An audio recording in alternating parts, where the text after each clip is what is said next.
सभी को मेरा नमस्कार। स्वागत है आपका अपने YouTube चैनल प्रवीण ढूंढुआ में। इस वीडियो में बात करने वाले हैं संक्षिप्त पुनरीक्षण कार्यक्रम 2024 शुरू होने वाला है 21/7/2023 से 21/8/2023 तक ये चलेगा। इस दौरान हमारे BLO साथियों को एक मुख्य कार्य ये भी करना है कि उनकी मतदाता सूची में जो मृतक मतदाता है उनकी वोट मतदाता सूची से हटाई जानी है। उसके लिए फार्म नंबर 7 को ऑनलाइन के अलावा ऑफलाइन किस प्रकार से फीड करना है, पूरी डिटेल से स्टेप टू स्टेप बताएंगे। किस कॉलम में आपको किस व्यक्ति की डिटेल डालनी है, तो पूरी जानकारी के लिए आप वीडियो को लास्ट तक ज़रूर देखें। चलिए शुरू करते हैं। तो प्रिय BLO साथियों, जैसा कि आप स्क्रीन पर देख पाए, ये प्रारूप 7 है, यानी फार्म नंबर 7 है, जो किसी भी मतदाता को यदि आप मतदाता सूची से हटाना चाहते हैं, वोट डिलीट करना चाहते हैं, उसके लिए ऑफलाइन फॉर्मेट है। इसे आपको फिल करना होगा। इसमें कहाँ कहाँ पर कौन सी डिटेल फिल करनी है वो हम आपको बताने वाले हैं। हम सबसे पहले आपको बता दें, यहाँ पर आपको समझाने के लिए हम 2 नाम ले रहे हैं, जिसमें बताएंगे कि किसकी मृत्यु हुई है और कौन वोट कटवाने वाला है। ये नाम काल्पनिक है, जिसमें एक नाम मैं स्वयं का यानी प्रवीण कुमार रखूँगा जो आवेदक है, और मेरे दादाजी की मृत्यु हो गई है श्री प्रीताराम, उनका नाम हम मृत व्यक्ति के रूप में यहाँ पर इस फॉर्म में भरेंगे। तो और कहाँ पर प्रवीण की डिटेल आएगी यानी आवेदक की डिटेल आएगी, और कहाँ पर मृत मतदाता यानी मेरे दादाजी की डिटेल आएगी, वो समझाने के लिए हम उदाहरण के तौर पर आपको बताने वाले हैं। तो दोनों नामों का हम इसमें इस्तेमाल करेंगे। वास्तविकता से इनका कोई लेना देना नहीं है, ताकि हमारे BLO साथी अच्छे से समझें, इसलिए हम ये 2 नाम यहाँ पर फिल कर रहे हैं। क्योंकि बहुत बार हमारे BLO साथी गलती कर देते हैं, डिटेल गलत हो जाती है। जहाँ पर आवेदक का नाम होना चाहिए वहाँ पर डेड मतदाता का नाम डाल दिया जाता है, और जहाँ पर डेड मतदाता का नाम होना चाहिए वहाँ पर आवेदक का जो नाम है, डिटेल है, वो डाल दी जाती है। तो एक बार जो फॉर्मेट हमने भर के आपको समझाने के लिए रखा है वो एक बार हम आपको दिखा देते हैं। तो साथियों, ये फॉर्मेट 7 हमने भर दिया है।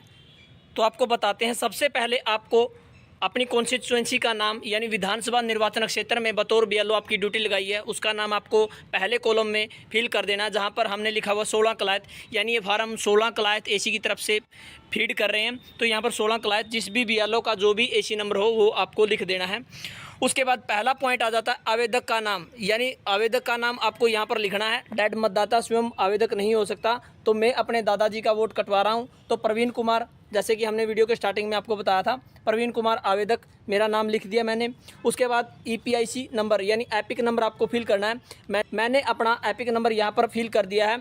सबसे पहले आप जान ले, आवेदक हो उसका वोट मतदाता सूची में जुड़ा हुआ होना चाहिए, वही वोट कटवा सकता है, और सेम बूथ में उसकी वोट होनी चाहिए। उसके बाद स्वयं का मोबाइल संख्या, यहाँ पर आपको आवेदक का जो मोबाइल नंबर है वो फिल करना है। यदि नहीं है तो नीचे वाले कॉलम में आप नातेदार का मोबाइल नंबर भी फिल कर सकते हैं। उसके बाद पॉइंट नंबर 2 आ जाता है आवेदन आक्षेप का विकल्प। समुचित विकल्प पर सही का निशान लगाएं, कोई एक। आपको बता दें, यहाँ पर 3 टाइप से ऑप्शन दिए गए हैं। पहला है, मैं वर्तमान नामावली में पहले से ही सम्मिलित नीचे उल्लेखित व्यक्ति के नाम को निम्नलिखित कारणों में से किसी एक कारण को हटाने का अनुरोध करता हूं, किसी एक पर सही का निशान लगाएं। यानी यहाँ पर रिक्वेस्ट की जा रही है परिवार के सदस्य द्वारा कि हम ये वोट कटवाना चाहते हैं। तो उस केस में पहले ऑप्शन पर आपको क्लिक कर देना। उसके बाद जिस कारण से आप वोट हटा रहे हैं वो कारण आपको सिलेक्ट करना है, जहाँ पर लिखा हुआ मृत्यु, आवश्यक, अनुपस्थित, स्थायी रूप से स्थानांतरित, पहले से नामांकित या भारतीय नागरिक नहीं। तो आप सभी को बताइए, फार्म हम डेड वोटर के लिए भर रहे हैं, मृत्यु हो चुकी है मतदाता की, तो पहला ऑप्शन हम सेलेक्ट करेंगे, और पहले का पहला कॉलम मृत्यु पर हमने टिक कर दिया। उसके बाद नीचे की तरफ जैसे ही आप आएंगे, मृत्यु प्रमाण पत्र संलग्न, समुचित विकल्प पर सही का निशान लगाएं। तो साथियों, आपको बता दें, मृत्यु प्रमाण पत्र फार्म के साथ आपको संलग्न करना ज़रूरी है, क्योंकि बिना मृत्यु प्रमाण पत्र के किसी भी मतदाता का वोट नहीं काटा जाएगा। हाँ, यदि आपके पास कोई किसी कारणवश डेथ सर्टिफिकेट उपलब्ध नहीं करवा पाता है, तो उस केस में हमने सभी BLO साथियों को एक प्रमाण पत्र की कॉपी दी है, उसे आपको परिवार के सदस्य द्वारा भरवा लेना है, साइन करवा लेने हैं। उस उसके लिए वीडियो हम अलग से बनाएंगे। ये वीडियो हम डेथ सर्टिफिकेट के लिए बना रहे हैं, तो उसको किस प्रकार से बना वो भी आपको बताएंगे। तो डेथ सर्टिफिकेट हमने अटैच कर दिया और हाँ के निशान पर हमने क्लिक कर दिया। उसके बाद तीसरे नंबर पर आ जाता है ऐसे व्यक्ति के ब्यौरे जिसके संबंध में आक्षेप किया गया नियमानुसार, यानी जिसकी वोट काटी जानी है। साधारण भाषा में बताएं, मेरे दादाजी की मृत्यु हुई तो मेरे दादाजी का नाम यहाँ पर पॉइंट नंबर 3 में आएगा, यानी प्रीताराम की मृत्यु हो गई है तो व्यक्ति का नाम है प्रीताराम। उसके बाद उसका एपिक नंबर आपको यहाँ पर फिल कर देना है।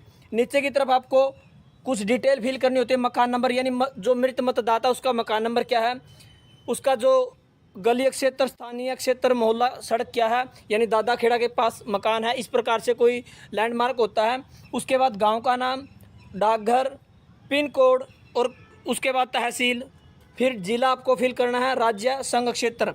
इस प्रकार से सभी कॉलम को आप अच्छे से फिल कर दें। नीचे आपको घोषणा में तारीख लिख देनी है जिस डेट को आप फार्म अप्लाई कर रहे हैं, किस स्थान से फार्म अप्लाई किया गया है। उसके बाद मुख्य जो पॉइंट आ जाता है वो है आवेदक के हस्ताक्षर, अंगूठे का निशान। यहाँ पर आपको जो आवेदक है यानी प्रवीण कुमार के साइन आपको यहाँ पर लेने हैं। उसके बाद ब्रैकेट में उसका संबंध क्या है, यहाँ पर लिखा हुआ दादाजी की वोट कटवाने वाले, यानी उसके दादाजी लगते हैं रिश्ते में, वो आपको लिखवा लेना। उसके बाद मोबाइल नंबर, उसके बाद ओब्लिक में अंगूठे का निशान, यानी यदि कोई आवेदक साइन नहीं करता है तो वहाँ पर आपको अंगूठा लगवा लेना है। अंगूठा लगाने के बाद आपको LHT या RHT लिखवा लेना है कि कौन सा अंगूठा लगाया है, राइट है, लेफ्ट है। उसके बाद उसका नाम आपको लिख देना है। आवेदक के लिए अभी स्वीकृत रसीद, ये आपको आवेदक को अवश्य दे देनी है सबूत के तौर पर, क्योंकि किस प्रकार से भरना वो भी एक बार आपको बता देता हूँ। अभी स्वीकृत संख्या, यहाँ पर जो अभी स्वीकृत संख्या लिखनी है वो है जैसे ही आप फार्म नंबर 7 को ऑफलाइन फीड करने के बाद ऑनलाइन फीड करेंगे, क्योंकि दोनों काम आपको ये करने हैं 7 नंबर फार्म में, ऑनलाइन के अलावा ऑफलाइन भी फीड करना है। तो ऑनलाइन फीड करने के बाद एक रेफरेंस आईडी आती है, वो रेफरेंस आईडी आपको यहाँ पर लिखनी है। उसके बाद जिस तारीख को फार्म अप्लाई हुआ है वो फार्म आपको डेट यहाँ पर फिल करनी है। उसके बाद जिसका फार्म अप्लाई हुआ यानी प्रीताराम की मृत्यु हुई उसके ओब्लिक में फादर नेम, उसके बाद BLO अपने साइन यहाँ पर करेंगे और ये जो रसीद है यहाँ से काटकर आपको आवेदक को दे देनी है। और जो अहम काम रह जाता है इस फार्म नंबर 7 में वो है BLO की रिपोर्ट। BLO की रिपोर्ट करने के लिए आपको फार्म के बिल्कुल बैक साइड में जाना है। यहाँ पर आपको BLO की रिपोर्ट करनी है और BLO की रिपोर्ट में लिखना है, प्रमाणित किया जाता है कि मतदाता प्रीताराम की मृत्यु हो चुकी है, जिसकी पुष्टि स्वयं मैंने घर जाकर की है। वह मृतक का मृत्यु प्रमाण पत्र भी फार्म के साथ संलग्न किया है, इसलिए यह वोट मेरी रिपोर्ट के आधार पर मतदाता सूची से हटाई जानी उचित है।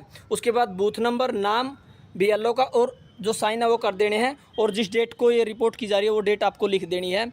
इस रिपोर्ट में भी एक पॉइंट लिखा हुआ है मैंने स्वयं जाकर, तो सभी BLO साथियों को दोबारा से दिशा निर्देश दिए जाते हैं कि मतदाता का यदि आप वोट काट रहे हैं तो उसकी आप जांच स्वयं जाकर करें, किसी के कहने पर आपको इस प्रकार से वोट नहीं काटनी है।